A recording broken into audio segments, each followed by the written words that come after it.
What's up, everybody? It's your boy back with another reaction video, and I'll be reacting to 3 disturbing true house party horror stories. This is from, I believe, Mr. Nightmare. I will put a link in the description so you can go over and check out his channel yourself. He does really good, scary narration videos. So I was going to say something, but I feel like I've talked about this before though. Like I was at a house party once where I think some homeless guy like tried to come in, but I mean, we were adults. It was like in my mid-20s, so we was like we were kids and we were scared. Plus, it was like we were all adults. We were all in the military, and like no one. I think a couple people had guns on them, so like nobody. The dude who lived, the dude's house was at, he had like multiple guns because he was showing them off. So no one was worried about this guy. But yeah, I never really had any that I can remember like scary because I didn't go I didn't go to a house party until I was I was I think I was 19. First time I actually went to a house party. I don't remember going in because I wasn't exactly a popular kid. I remember going to anybody's to a house party in high school. I did go to they had like a little what they call with a VFW down there where they would have they would have like a party like a club or something like that, and people we would go in there, but it was never like at someone's house. So, but anyway, get into this. Was looking at Cobra Kai. I was trying to get through all of my eyes. So I think that's the sign I'm getting tired. Looking at the screen. So I figured I'll look at scary video. My ass. All right, here we go.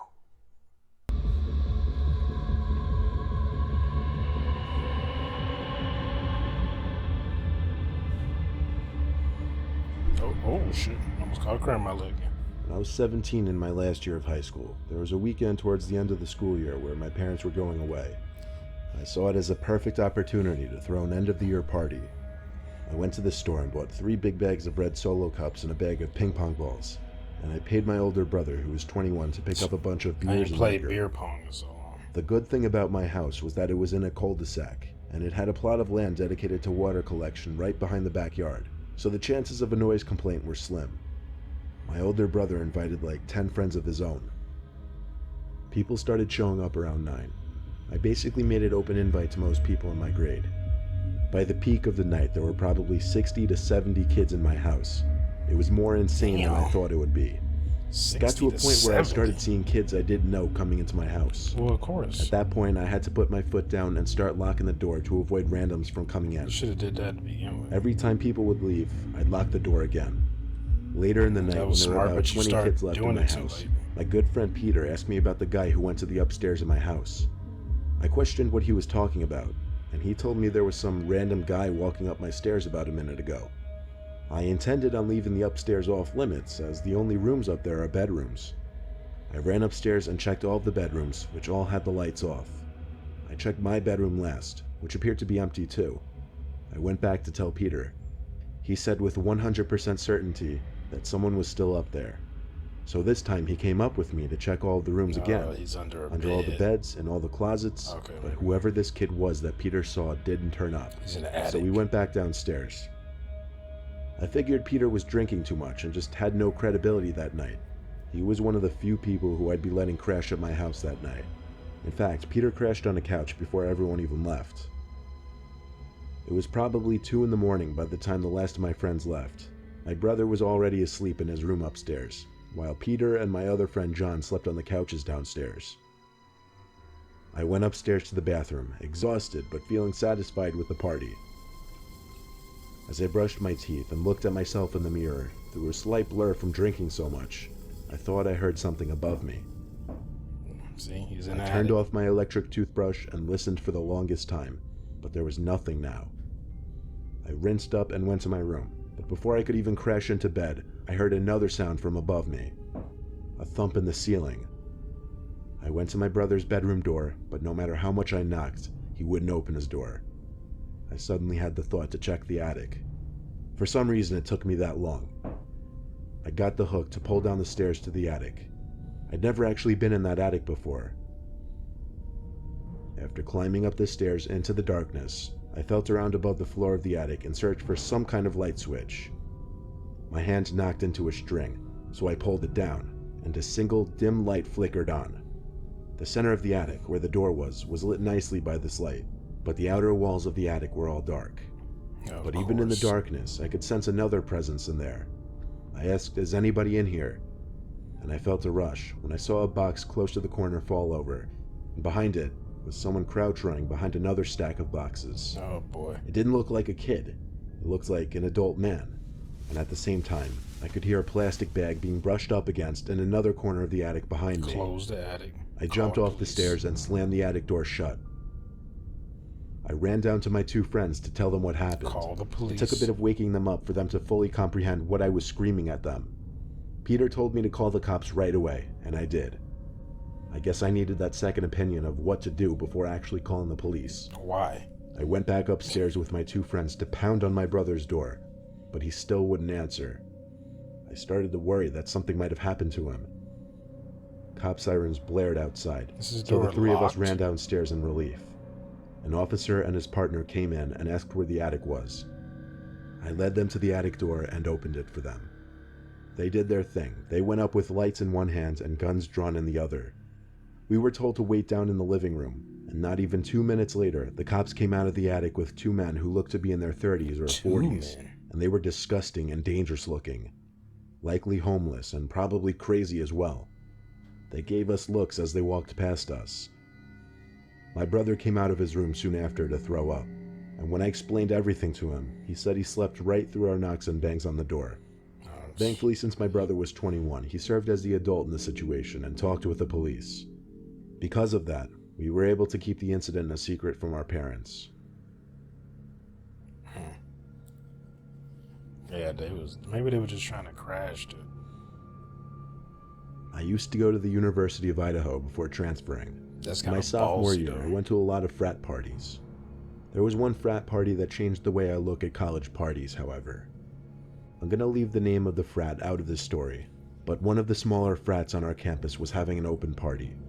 Free for girls and a $20 charge at the door for guys, so we all had to pay the cover charge. When we got inside, there were definitely a lot of people, but the party overall seemed kind of grimy and sketchy. There were a lot more guys than girls, and it was insanely hot in the usually house. how it goes.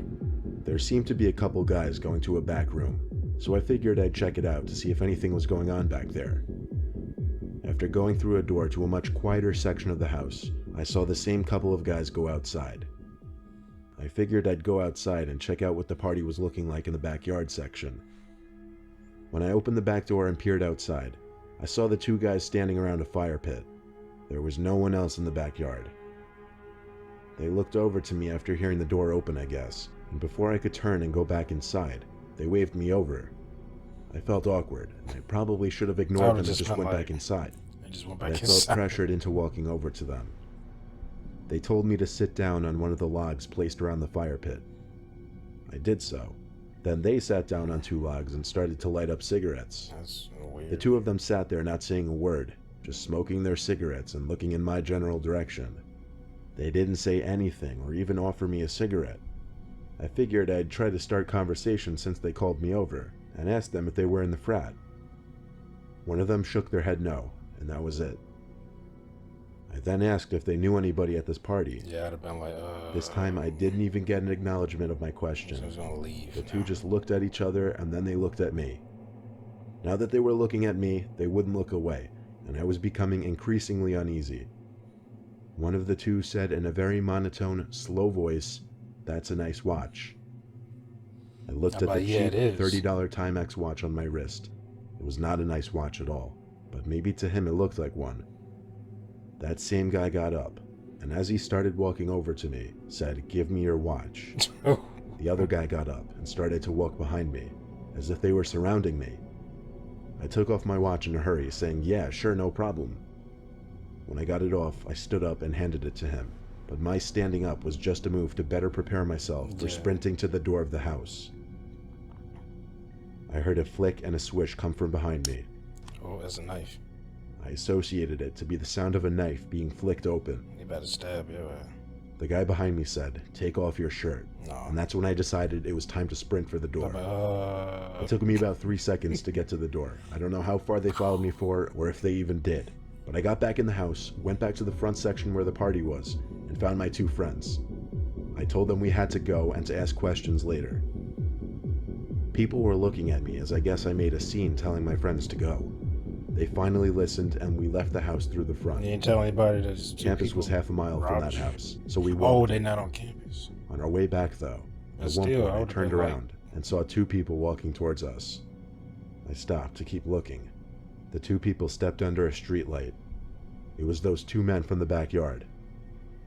I told my friends to run and they listened. We ran all the way back to campus and back to our dorms. I told the president of that particular frat about what happened. He promised me they were not associated with those two individuals. Still, I didn't go to any other parties hosted by that frat, and I did take it easy on the partying for a while after that. Sheesh. You know, if somebody pull out a knife, the whole atmosphere just changes. I used to use the app Tinder a lot, mostly for weekends where I'd have nothing to do and I'd hope to meet up with someone new. One Friday night, my friends Steve, Raj, and I were chilling in my room bored. I matched someone on Tinder, and she seemed pretty cool based on her pictures and bio. She messaged me first, saying there was a party and to pull up. I asked her for the details, like what town, what time, what address, and she sent the address of a house in a town not far at all. I copy-pasted the address into Maps, and it said it was only 10 minutes away. I asked for her number to text her, and she gave it promptly. We texted for a bit, and it ended off with my telling her we're on our way. My friends were on board with it, so I figured why not?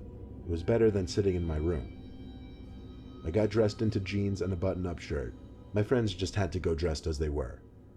We called an Uber to drive us up to the house. When we pulled up to the house, it was definitely on the smaller side, and most of the houses there were on the smaller side. So immediately we're thinking ghetto party. I texted the girl, and she said to come in. We started to hear the music blasting inside as we approached the stoop, so that was reassuring. Ain't no party like the Uber drove off into the night as we got to the stoop. The girl said to just come in. I opened the door and let ourselves in. We were greeted with the living room, and every adjacent room in the house seemed to be lit up.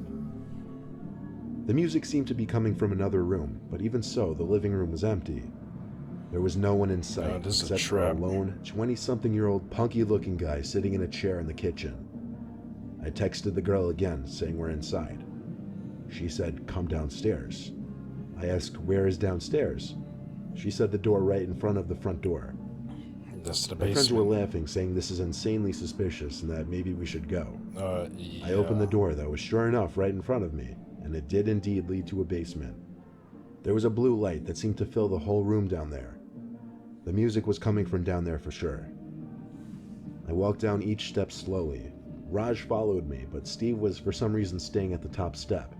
He called down, let me know what's down there. It was hard to hear anything because the music was literally so loud. I got far enough down the staircase where I could start to see into the basement, and instead of seeing a room packed with people dancing, I saw a line of men leaning against a wall, looking right up at me. Some of them were wearing do-rags, one was wearing a backwards cap, most of them were some kind of minorities.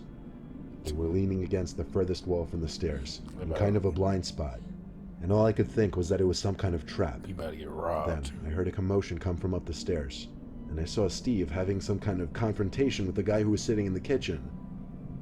I pushed at Raj to hurry the fuck up those stairs, and when we got to Steve, that man was trying to hold us back.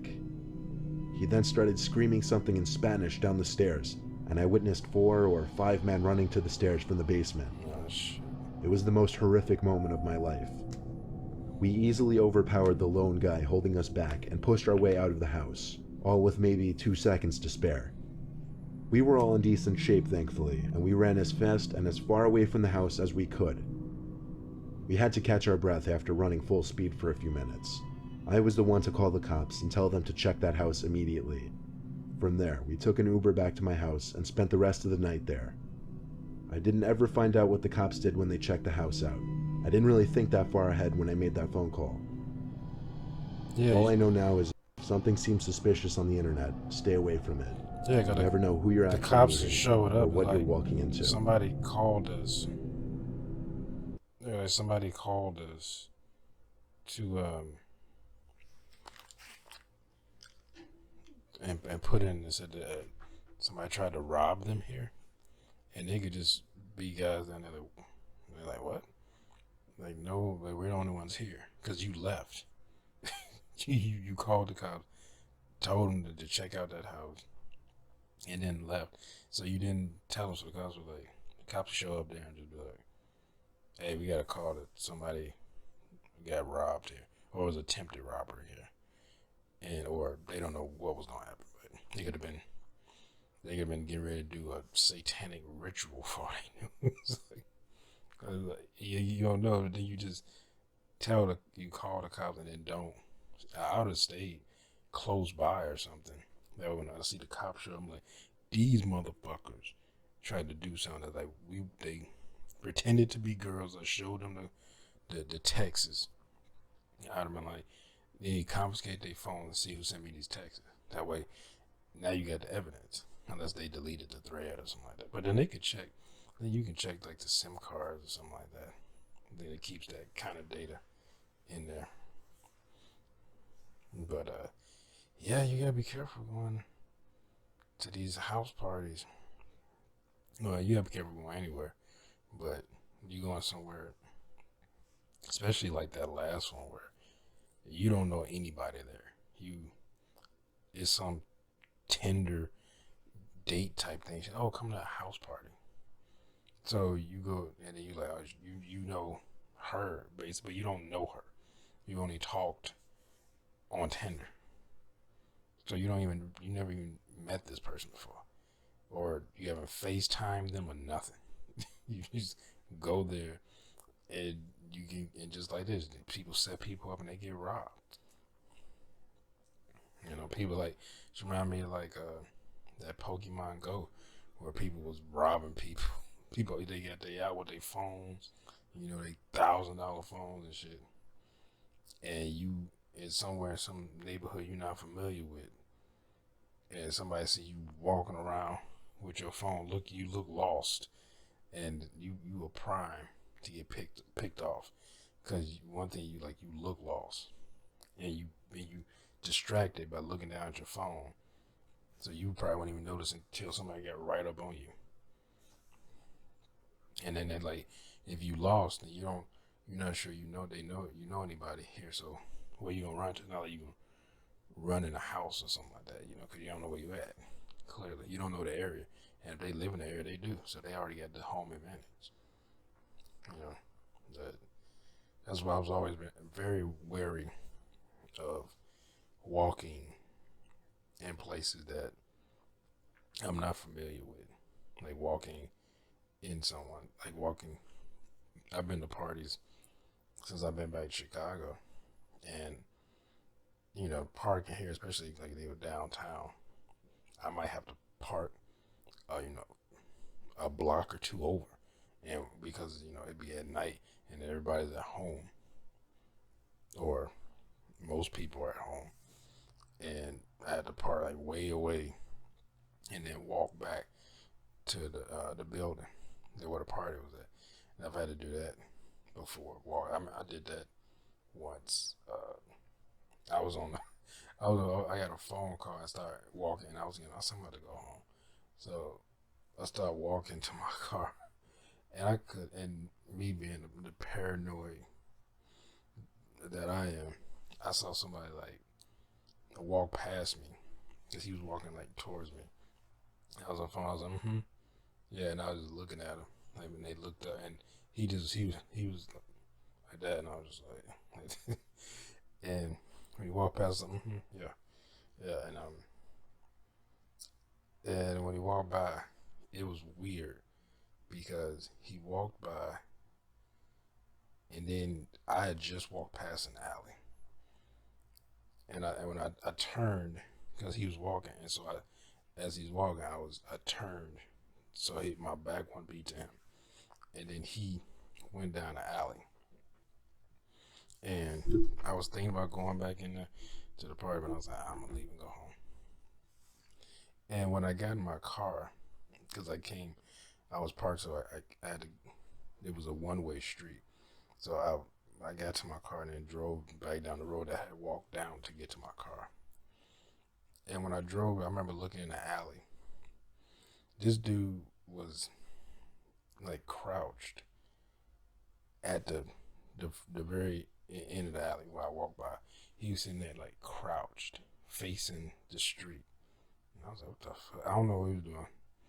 I don't know what he was doing. And it looked like he had like lit up a cigarette. So I could have sworn I thought I saw like a light right in his face. So it looked like it might have been a cigarette. I don't know if he was gonna do anything to me. Like he was waiting for me to walk back past, because when I walked past, I was like, and I walked to my car. I wasn't at that point. I wasn't uh, that far away from my car, so I think I was probably another 4 or 5 cars away from my car when I walked past that guy in that alley.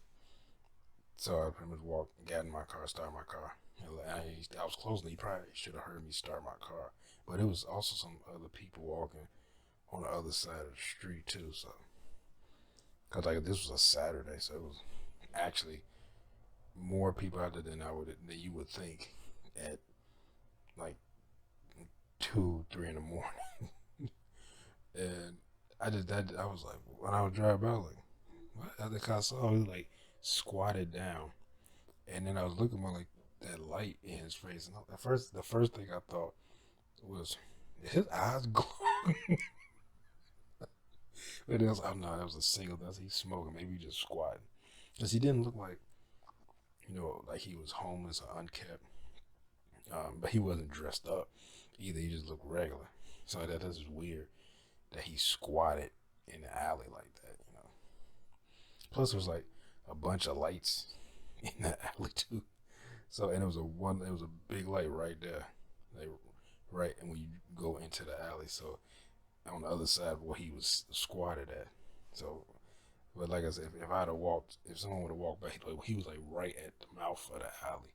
So if you walk, he could easily like jump out onto you, and it would happen so fast you wouldn't be able to react. But like I said, I don't think he was doing, but it was just weird. It was just weird, but yeah, never. I hate to say, because sometimes you actually miss out on fun things, but it's better safe than sorry. Never. I never go somewhere. I've never been to a party where I didn't know anybody. Like I didn't meet anybody. Like I've been to parties where I didn't know the person throwing it. I didn't know actually most of the people there, but I knew at least one person that knew them, and they invited me to go. So I went, but see, at least I knew one person that knew them. So, but being invited like that to something you don't know anybody, and you never even seen like FaceTime or nothing. You just go. I was invited. I think I talked about this before when I react to one of these videos. I was invited to a sex party when I was in St. Louis. I remember my first year in St. Louis. Actually, but it was before I went to. It was before I went to Florida, and remember it was kind of cold out, so it was sometime in the winter time, but it was no snow, but it was getting cold out, but it hadn't snowed yet, And I remember this chick. It was a college I was going to, and she was cool. She was nice. Girl, we was in a group together, and after like I don't know a couple months of knowing her, she invited me to a sex party. She didn't say like it was a party, and then when I find out when I get there it's a sex party, she like it's a sex party, and she wanted me to go there, and I was like, and I remember like doing I was basically just I was like, I remember she laughed. She's like, I know that's weird, but she said you seem like a nice guy, and I never might do sex, like to invite you there. So I'm like, all right. And I remember I went to the place. It was actually down the street from the school, and it was like a brownstone. And I went to the place, parked my car down the street because like the only parking space. Because I went around with no parking space, had to circle the block, came back around, and there was a space there. So then I ended up parking, got out my sat there in my car for I don't know like a couple minutes,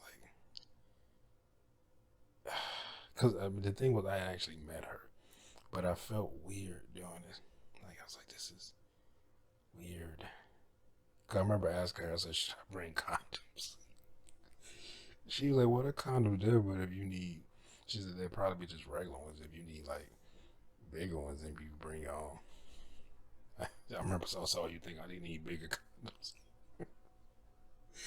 But I remember I sat in my car for like a minute or two, and then I got out. I was like, I just going in. I said, if you ain't liking the vibe, you leave. I got down the street, stood. I don't think I was directly in front of the house. I think I was like in front of the house next to it, and you could see, like you could see the lights on. They had closed the curtains, but you could see the lights like inside on, and you could hear like kind of like faint music on the outside. So I'm like, I was walking, and then I stood there for a second, and I stopped, and then I got on my phone because I didn't want to just. I felt if like because sometimes police drive down that road a lot, and I didn't want to. I thought about so I don't want you to be standing here like a creep, so I like I had my phone out. You know, it was a flip phone, so it was like smartphone. Because I don't think they had smartphones back then. It's back in 2006. Well, I think it was the end of 2000. It might have been around the end of 2005, beginning of 2006. That's when I first moved to St. Louis in September 2005. And I was sitting on my phone like as if I was reading a text. And I was like, this is. And then she actually did text me. She was like, you on your way? And I was just like, and because I didn't want to say, yeah, I'm on my way yet. Because I was thinking if I think about not going in, I was like, this, I felt so weird. And I stood there, and I just like, fuck. And I remember the police did drive by. They did, and they kind of like slowed up too, like they like slowed up in front of me, and slowly drove past me, and then sped back up. And the funny thing, I was like, I was like, fuck that. I can't be stick because it was cold too. I like standing out here. I just texted. I said, something came up, and I said, I can't make it. And then she was like, okay, all right.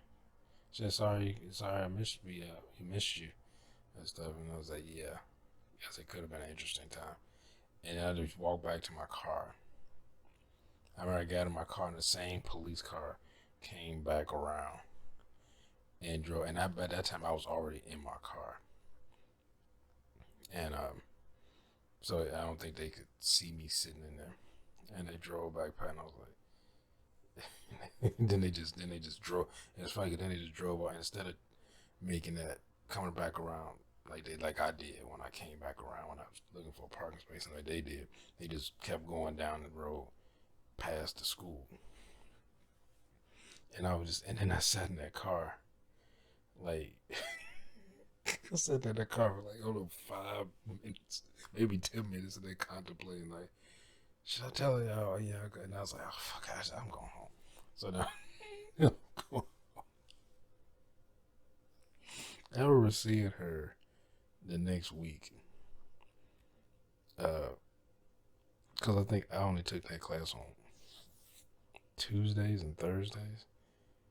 I think it was Tuesday, Thursday, and Fridays. I think. No, it was. Sorry, it was. Yeah, it was Tuesday. No, it was 2 days. Tuesday and Friday. I took that class. My other class was Monday, Wednesday, and Thursday. I'm fucking. It was on. I know I saw her on Tuesday, and she was still cool, but she didn't. She never invited me to those. I don't know if they had them again, but. And then I ended up going to Florida after that. So, and by the time I came back, I didn't see her at that school again. So we just, didn't see each other. Because I went to that school when I got back until I went to the service in 2008. So pretty much 2007 I went. And then I went military 2008. But I didn't see her again, so she might have transferred to a regular university because, it's community college. People transfer, go there, get their their base classes done, then they transfer to a regular university. That was what I was going to do. But, anywho, hope you enjoyed my reaction. One, if you did, make sure you hit that thumbs up button down below. Make sure to subscribe if you're new here. Hit that bell. You want to be notified when I upload new videos. Comment down below. Share this video. See y'all next time. Peace.